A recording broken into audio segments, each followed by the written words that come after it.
Welcome to the second installment of my recall series. This week we're going to be talking about emergency recall.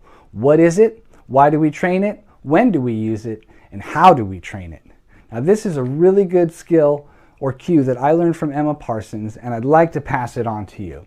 So what is an emergency recall? It's a fail-safe cue that you can use when your normal recall is not working, or if there's really high levels of distraction. It's going to be a brand new cue, something you've never said to your dog before.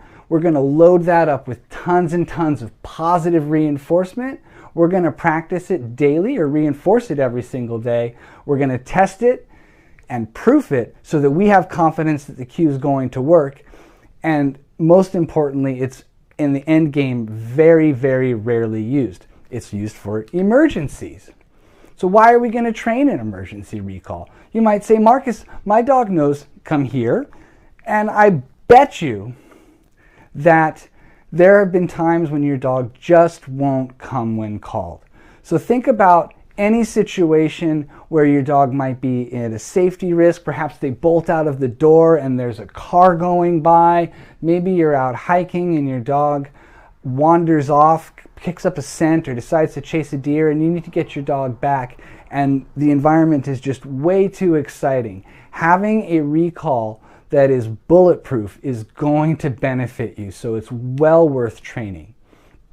Now, because it's a new cue, this means a whole fresh slate to start from. It's a brand new opportunity where come here or Rocco, whatever your dog's name is, come here. That has a history, and I'm pretty certain for all of us that there have been times when we've called our dogs, when we've needed our dogs to come back to us, and we felt like they were blowing us off. They were just too interested in whatever else was going on to pay attention to us. And so there's a history there where the cue is selectively followed. And so we have a new cue, a brand new word, or a sound even. It can be a whistle or something else. But this is a chance for us to just start with a clean slate. The tables are balanced at this point. There's no history of blowing it off that we have to overcome. And so we can start from ground zero and build an immense value to this word so that our dog enthusiastically comes back to us because this word has such an enormous value to it. So with no previous history, again, we can tilt the scales. I always think about the past is something we cannot change. And so if we have a balance and one half of the balance is weighted towards behaviors that perhaps we don't find ideal, we can only drop pebbles on the other side of that scale until we can come out even and eventually come out ahead. When the scales are empty and even and all we're doing is dropping on the positive side, we're going to have a humongous advantage moving forward. So when do we use the emergency recall? Well, obviously, it's for emergent situations. So we really want to save it for those situations. However, if you try your normal recall and that's not working for you, then this is a good time to try your emergency recall. So distractions are very high and you need to get your dog back. We're also going to use it as we reinforce this on a daily basis. It's very important to consistently reinforce this randomly so that your dog just continues to build that positive history with it. We're going to use it occasionally when out and about to test it and to generalize that the behavior does need to happen in any setting, not just your home or your yard while we practice. And we'll use it in those settings, but if you try it in those settings and your dog blows you off, we don't want to continue to repeat the word. That's just information for us that we need to go back and build a really strong association before we try taking it out into the wild again. We're not going to use it before we've invested time to build a humongous value with this word. If your standard recall will suffice, then use that. This again is for emergency situations. So we're not going to use it if it's not an emergency. If you're calling your dog and there's really no real harm in them not coming back to you, try and change the environment. Get closer to your dog. use your recall again, maybe squeak on a squeaker toy or something like that, just to get your dog's attention, and then use your standard recall again. So we really want to save this for emergent situations. You might use this just a few times in your dog's life, but if those times are the appropriate times for emergency recall, I guarantee you're going to be happy you have a strong, strong emergency recall. So in preparation for our training, what we want to do is pick a word or a sound that we're going to use. I've trained my dogs to come to a whistle that I use. However, for the purposes of creating this video, I decided to introduce a brand new word for my dogs. And I think there's value in having words over a whistle. A whistle's great. It has lots of potential in certain situations. And next week's video, we're going to talk all about whistle recall. So make sure to stay tuned for that one. What I find though with a whistle is that I have a special whistle. Not everybody can do that special whistle. So if I have a dog sitter taking care of my dogs and they really need my dog to come back, they might not be able to replicate that whistle, but I'm pretty certain that they can say my new emergency recall word, and I chose pickles, and it's been going great.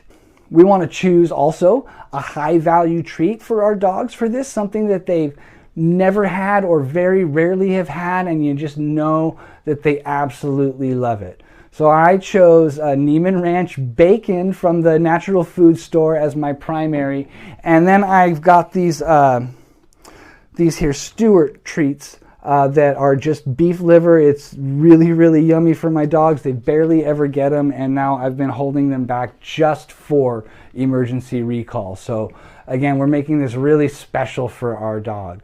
Other things that you want to keep in mind as you're preparing for this is to have your treats ready to avoid telegraphing any environmental cues. We want it to be, especially at the beginning, very, very meaningful for your dog, almost just a standout surprise moment where there's, what? I don't know what pickles are, but he gave me bacon, so it must be really, really good. If I was opening a treat bag or crinkling plastic, that's going to at least cue my dogs off. They're going to come running to see what I'm up to, because chances are I'm gearing up to give them something. So initially, I've really worked hard to pocket some treats when my dogs are outside or when they're really just not paying attention, so that I can spring it on them, surprise, and it's really helped them to, I think, just wake up real quick and say, wow, that was very, very interesting. Now, if you've got other people living in your house, you want to make sure that everyone in your household is aware of what the training cue is, so that it doesn't get used inappropriately, and which treats to give, and directions on how to use that cue and where you're at in the process. So now we can start training this. Now that we're all prepared and we have our word and we have our treats, we're ready to start training our dog.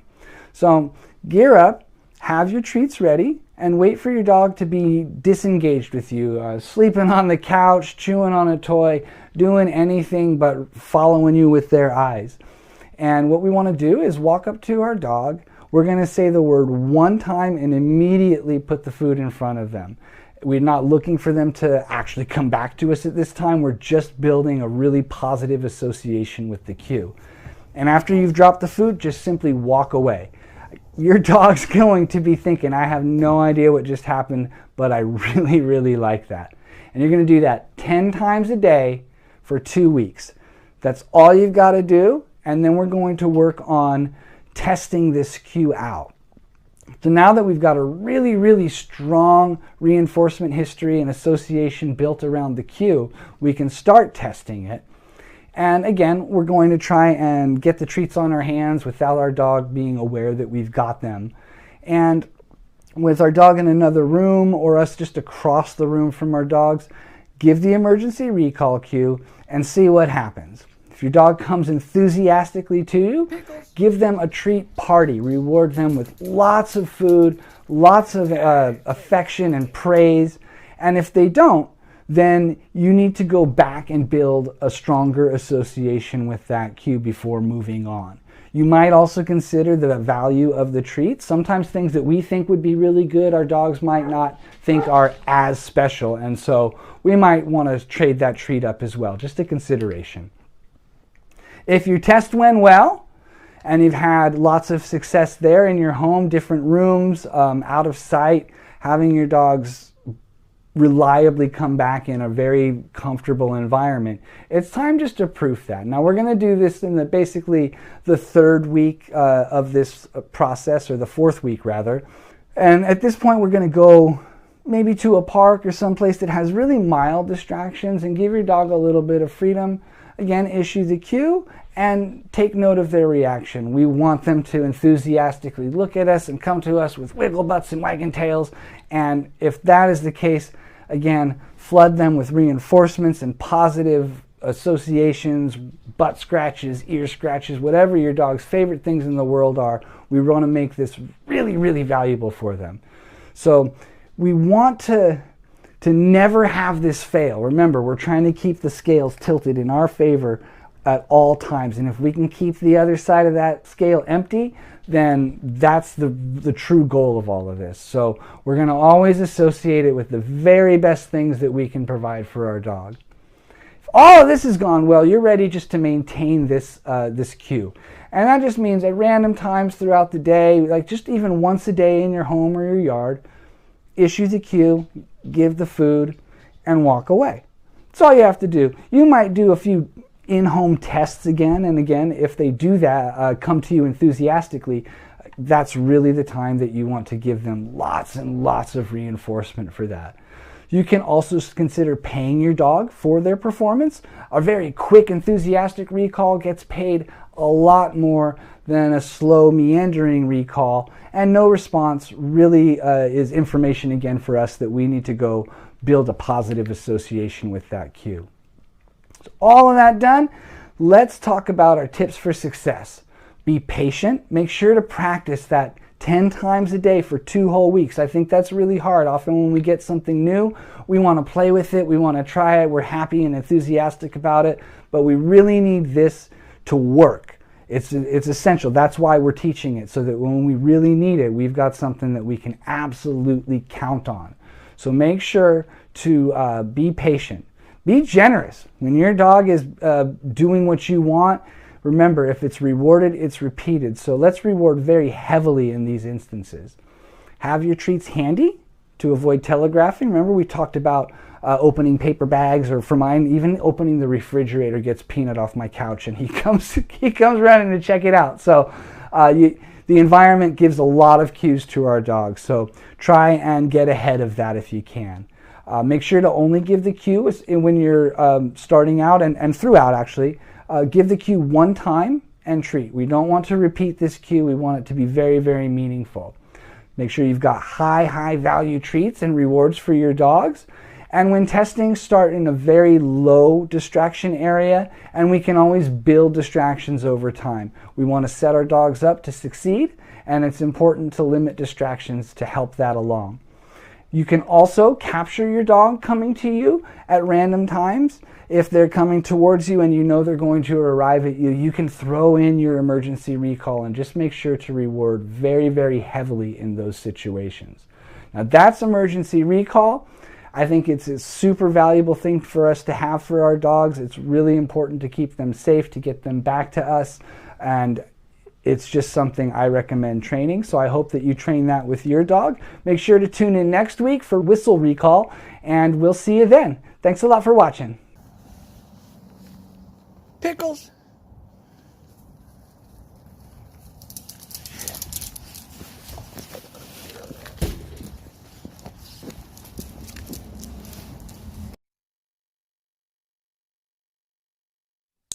Ooh.